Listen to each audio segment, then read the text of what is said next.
Stand at any boat show and you'd think the industry is thriving. Polished hulls gleaming under showroom lights, sales teams radiating confidence, financing options designed to make even six-figure purchases feel manageable.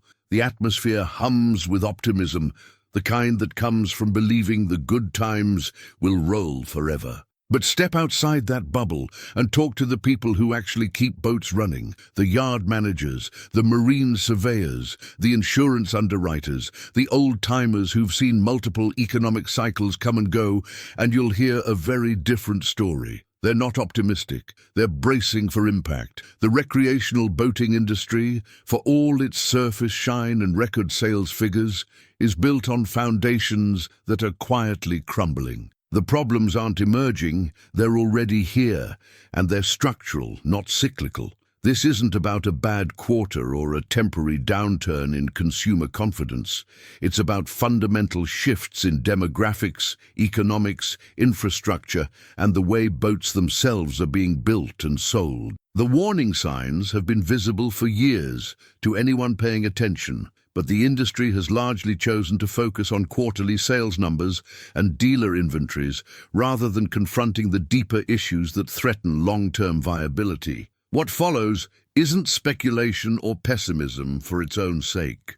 It's an examination of the specific, measurable ways the boating industry is setting itself up for serious trouble, and why the people who should be addressing these problems are instead pretending they don't exist. The entire recreational boating ecosystem in North America was built by and for a specific generation. The baby boomers, born between 1946 and 1964, entered their prime earning years during the economic expansion of the 1980s and 1990s. They bought boats in unprecedented numbers, not just as toys, but as lifestyle centerpieces. They joined yacht clubs, enrolled their kids in sailing programs, volunteered for race committees, and generally created the cultural and economic foundation that every marina, boatyard, and marine chandlery has relied upon for the past 40 years. But demographics are undefeated, and this generation is aging out of boat ownership at an accelerating pace. The leading edge of the boomer cohort turned 78 in 2024.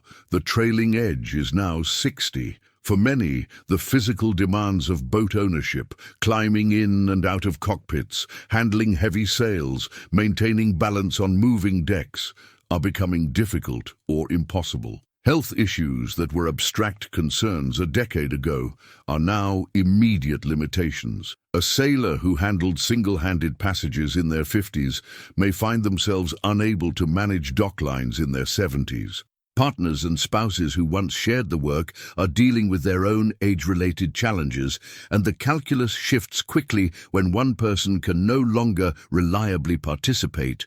The result is a wave of boats hitting the market, not because owners want to sell, but because they physically must. This should, in theory, be a neutral development. One generation exits, another enters, and the market adjusts. But that's not what's happening. The generation that should be stepping in, Gen X and older millennials, who are now in their 40s and early 50s, aren't replacing boomers at anything close to the same rate. The reasons are economic and cultural. The economic headwinds facing younger potential boat buyers are severe and well documented. Student loan debt, which barely existed for boomers, is now nearly universal and substantial.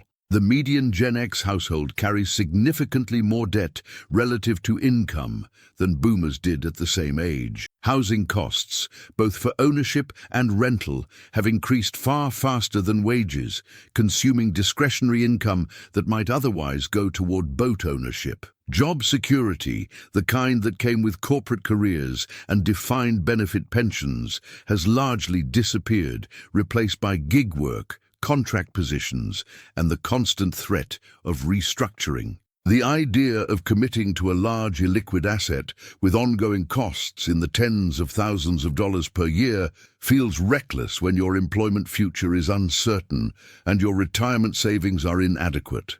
The cultural factors are equally significant. Boomers grew up in an era when ownership was the default path to access. If you wanted to sail, you bought a boat. There were no alternatives. Today's younger cohorts have been raised in the sharing economy. They Uber instead of buying cars, Airbnb instead of owning vacation properties, and view access without ownership as sophisticated rather than limiting. Applied to boating, this means clubs, charters, and peer-to-peer rental platforms. These models offer time on the water without the commitment, maintenance burden, or financial risk of ownership. For many, especially those still uncertain about whether boating will remain a long-term interest, it's the rational choice. The industry's response to this generational transition has been inadequate, bordering on delusional. Marketing campaigns target younger buyers with lifestyle imagery and financing offers, but they don't address the fundamental value proposition problem. Boat ownership made sense for boomers because they had financial security, expected to stay in one geographic location for decades, and lived in a cultural moment that valorized ownership and self-sufficiency. None of those conditions apply to younger generations. Yet the industry continues to sell the same product, long-term boat ownership, to a market that has neither the financial capacity nor the cultural inclination to buy it. The consequences are already visible in the data, though the industry rarely discusses them publicly. Yacht club memberships are declining, with many clubs struggling to fill slips that once had multi-year waiting lists.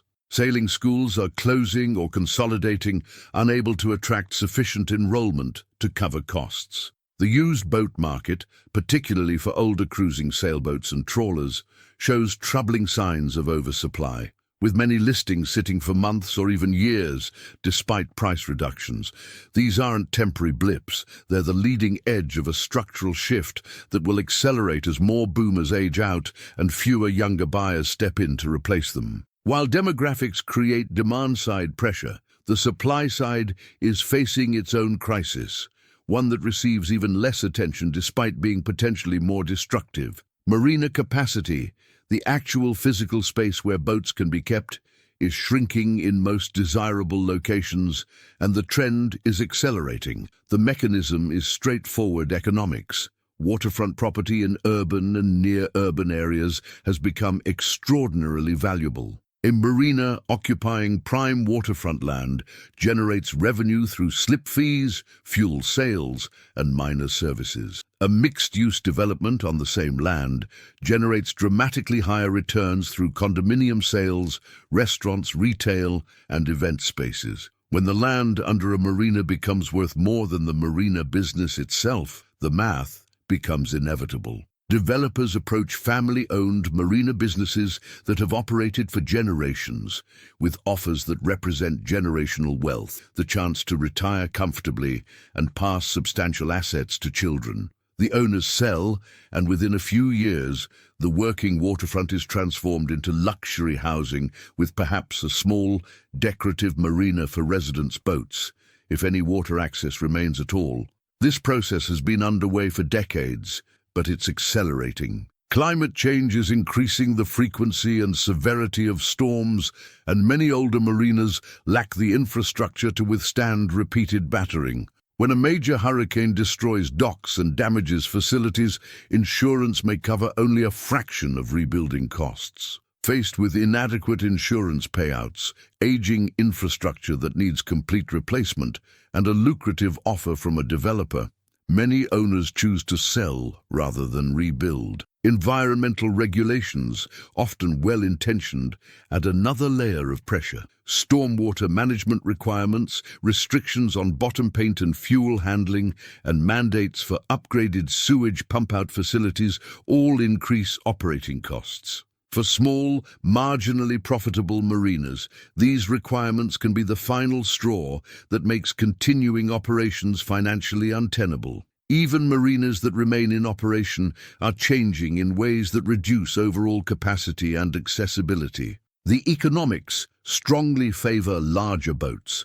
A 60-foot slip generates 2 to 3 times the revenue of a 30-foot slip, while requiring only marginally more dock space and infrastructure. When marinas reconfigure their layouts, the trend is consistently toward fewer, larger slips. This makes financial sense for the marina, but reduces overall capacity and prices out smaller boats and their owners. Liveaboards face particular pressure. From a marina's perspective, liveaboards use more services, generate more complaints, create parking and security concerns, and don't fit the aesthetic that attracts high-value transient customers or potential condo buyers. Many marinas are quietly phasing out liveaboard permits through attrition, non-renewal, and increasingly restrictive rules that make long-term living aboard impractical. The result is a widening gap between the number of boats seeking slips and the availability of affordable space. In many popular cruising areas, waiting lists stretch for years. In others, slips are technically available, but only at prices that make boat ownership prohibitively expensive for anyone but the wealthy. New boaters, excited about their purchase, often discover too late that finding a place to keep the boat is harder and more expensive than buying it. This shouldn't be a surprise to anyone familiar with basic economics. When supply contracts and demand remain steady or increases, prices rise and access becomes restricted to those who can afford the premium. But the boating industry has done little to address this looming crisis, and municipal governments, often eager for tax revenue from luxury waterfront development, have been willing accomplices in the destruction of working waterfronts that once provided affordable access to the water. Even if you manage to find a slip and can afford to keep your boat there, you face another increasingly critical challenge. Who's going to fix it when something breaks? The marine trades, the skilled craftspeople who maintain, repair, and upgrade boats, are in crisis. The workforce is aging, retirements are accelerating, and the pipeline of new workers entering the field has slowed to a trickle. The reasons are economic and generational. Marine trades work is physically demanding, often performed in uncomfortable conditions, engine rooms that are hot, cramped, and poorly ventilated, bilges that are wet and smell of diesel, open cockpits exposed to weather extremes. The work is seasonal in many areas, with boom times in spring and fall, and slow periods in winter and summer. Pay, while decent for experienced specialists, doesn't compete with other skilled trades that offer comparable or better compensation with less discomfort and more consistent year-round work. Perhaps most significantly, the cost of living in the coastal areas where marine work is concentrated has skyrocketed. A marine diesel mechanic or fiberglass technician might earn $50,000 to $70,000 annually, an income that was once sufficient for a comfortable working-class life. But in areas like South Florida, the Chesapeake Bay region, or the Pacific Northwest, that income is increasingly inadequate for housing, forcing workers to live far inland and endure long commutes, or leave the field entirely for better-paying work in other industries. The apprenticeship model that once fed the marine trades has largely broken down. Older mechanics who might have taken on apprentices are too busy with paying work to invest time in training, and younger workers who might have been interested find better opportunities in other fields. Trade schools and community colleges that once offered marine technology programs have cut them due to low enrollment and the high cost of maintaining the specialized facilities and equipment required for training. The results are visible in every boating community. Boatyards are booked months in advance, and they're increasingly selective about which jobs they'll take. Many refuse to work on older boats or unfamiliar systems, focusing only on models they know well or boats they sold themselves. Labor rates have soared, often exceeding $150 per hour for specialized work, and even routine maintenance jobs that once took days now stretch into weeks due to parts availability and scheduling constraints. For do-it-yourself boaters, the situation is even more constrained. Marina policies increasingly prohibit owner-performed work due to liability concerns and environmental regulations. Insurance requirements, environmental rules about waste disposal, and concerns about unlicensed work affecting marina liability mean that even simple tasks like changing oil or bottom paint must be performed by approved contractors. The DIY path that once made boat ownership affordable for working-class sailors is being systematically closed off, leaving owners dependent on professional services that are increasingly scarce and expensive. This isn't a problem that will resolve itself through market forces. As the labor shortage worsens, prices will rise, further reducing the pool of people who can afford boat ownership, which in turn reduces demand for marine services, making the field even less attractive to potential workers. It's a negative feedback loop that accelerates as it develops, and there's no indication that the industry has any plan to address it. Insurance, once a routine and relatively inexpensive aspect of boat ownership, has become one of the most significant barriers to entry and a major ongoing expense for existing owners.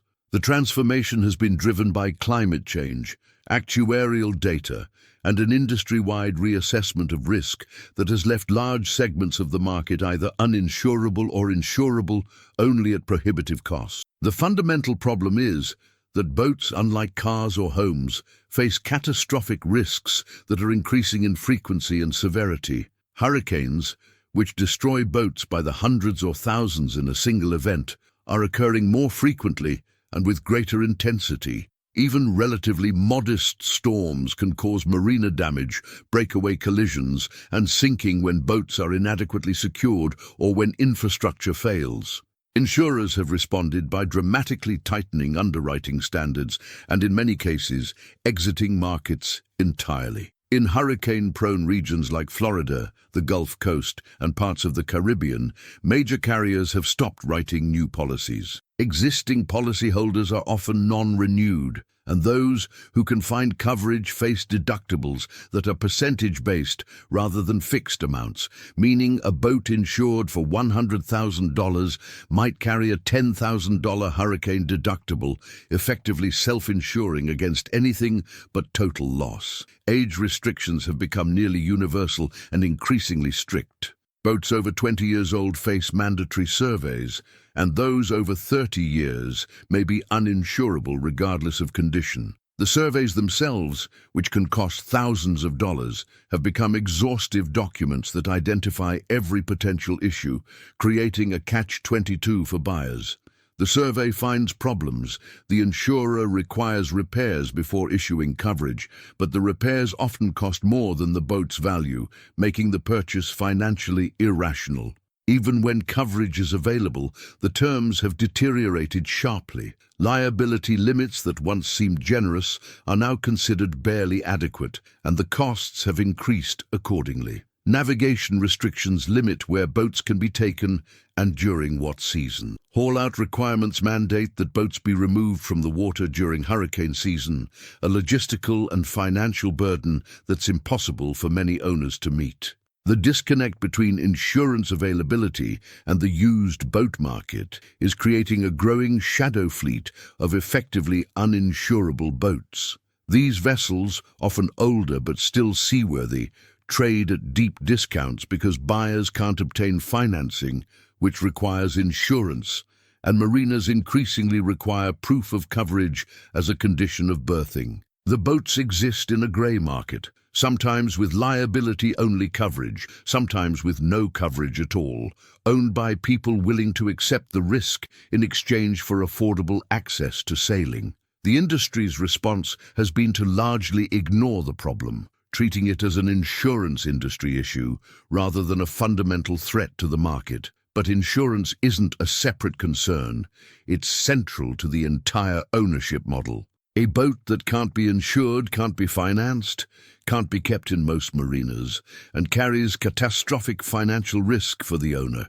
As insurance becomes less available and more expensive, it doesn't just affect individuals, it undermines the entire market structure that makes recreational boating possible for anyone but the very wealthy. Compounding all these external pressures is a troubling trend in the boats themselves. Manufacturing quality, once a point of pride for established builders, has become inconsistent and in many cases demonstrably worse than it was 30 years ago. The pressures are economic and structural. Boat building is labor-intensive, and labor costs have risen steadily. Material costs have increased even more dramatically, with resin, fiberglass, stainless steel, and marine-grade plywood, all seeing substantial price increases over the past decade. At the same time, buyer expectations have shifted toward larger interiors, more amenities, and greater comfort, all of which add weight, complexity, and cost. Builders face a difficult choice. They can maintain traditional construction standards and price their boats at levels that severely limit the potential buyer pool, or they can find ways to deliver more boat for less money by making construction compromises that aren't immediately visible to buyers. Most have chosen the latter path. The compromises take many forms. Hull laminates are thinner, with builders relying on engineering analysis rather than traditional overbuilding to meet strength requirements. Core materials, which add stiffness without weight, are used more extensively, but quality control in core installation is often poor, leading to premature delamination and water intrusion. Structural elements that were once fiberglass tabbing laid up by hand are now bonded with adhesives that may not have the same long-term strength or durability. Interior joinery increasingly uses lightweight composite materials and snap-together construction rather than traditional hardwood and mechanical fastening. These materials look good in the showroom, but don't age well and can't be easily repaired. Systems, particularly electrical and electronic, are routed behind molded liners that make access for maintenance or repair extremely difficult. When something fails, repairs that should be straightforward become major projects, requiring disassembly of large sections of the interior. Perhaps most concerning is the increasing reliance on proprietary systems and components. Builders partner with suppliers to create integrated solutions that work well when new but become impossible to service when the builder or supplier goes out of business or discontinues support. A boat built in 2015 with an integrated electrical system may be effectively unrepairable by 2025 if the manufacturer has moved on to a different platform and parts are no longer available. Survey data, though not widely publicized, suggests that boats built in the past 10 to 15 years are showing problems at younger ages than previous generations of boats. Osmotic blistering, once primarily a problem for boats 20 or 30 years old, is appearing on hulls less than 10 years old. Deck delamination, stress cracks around chain plates and through hulls, and structural issues in highly loaded areas are showing up earlier in the ownership cycle. These aren't isolated incidents, they're patterns that suggest systemic issues with construction quality and materials. The used boat market is beginning to reflect this reality. Boats from certain builders and certain model years are developing reputations for problems, and their values are suffering accordingly. But new buyers, seduced by showroom glamour and aggressive sales tactics, often don't discover these issues until they're committed. By the time problems become apparent, usually after the warranty has expired, the buyer is trapped with a depreciating asset that's expensive to fix and difficult to sell. The industry's response has been defensive. Builders point to improved manufacturing techniques, better materials science, and more sophisticated engineering. They're not wrong. In specific areas there have been genuine improvements, but the overall trajectory is concerning. When the economic pressures all push toward building lighter, cheaper and faster, quality inevitably suffers. And because the problems often don't manifest for several years, there's little immediate market feedback to correct course. None of these problems exist in isolation. They interact and reinforce each other, creating a system that's increasingly fragile and vulnerable to shock. The aging demographic means fewer buyers, which reduces demand, which puts pressure on marinas and service providers, which raises costs, which further reduces the pool of potential buyers. Shrinking marina capacity raises slip costs, making ownership more expensive, accelerating the exit of marginal owners, increasing the supply of used boats, which depresses values, making boats less attractive as investments. The labor shortage makes maintenance more expensive and difficult, encouraging owners to defer work, which leads to deteriorating boat condition, which makes boats harder to sell and more likely to become insurance and marina problems. Manufacturing quality issues create boats that depreciate faster and cost more to maintain, making ownership economics worse, reducing buyer interest, and putting more pressure on builders to cut costs, perpetuating the cycle. It's a classic systems failure, where each component is responding rationally to its immediate pressures, but the collective result is a system eating itself. And the people who should be addressing this, industry associations, major manufacturers, and marina operators, are either in denial or too focused on short-term metrics to confront the long-term structural problems. The irony is that recreational boating as an activity remains as appealing as ever. The fundamental attractions, freedom, adventure, connection to nature, physical challenge, and the unique lifestyle it enables haven't changed. The ocean hasn't become less interesting, and the satisfaction of mastering a complex skill set and achieving self-sufficiency afloat remains deeply rewarding. The problem isn't with boating itself, it's with the economic and structural framework that's been built around it. That framework, which worked well for several decades when conditions were favorable, is now buckling under the weight of demographic change, economic pressure, and its own internal contradictions. The path forward isn't obvious, and it's not clear that the industry has the will or ability to make the necessary changes. What's needed is a fundamental rethinking of the ownership model, the development of affordable alternative access paths, serious investment in marina infrastructure and workforce development, a regulatory environment that balances environmental protection with maintaining working waterfronts, and a manufacturing sector that prioritizes durability and serviceability over showroom appeal. None of these changes will come easily, and some may not come at all. What seems certain is that the status quo isn't sustainable. The boating industry is headed for trouble not because of any single problem, but because of the convergence of multiple problems that are all worsening simultaneously. How this resolves, through gradual decline, sudden collapse, or eventual adaptation and renewal, remains to be seen.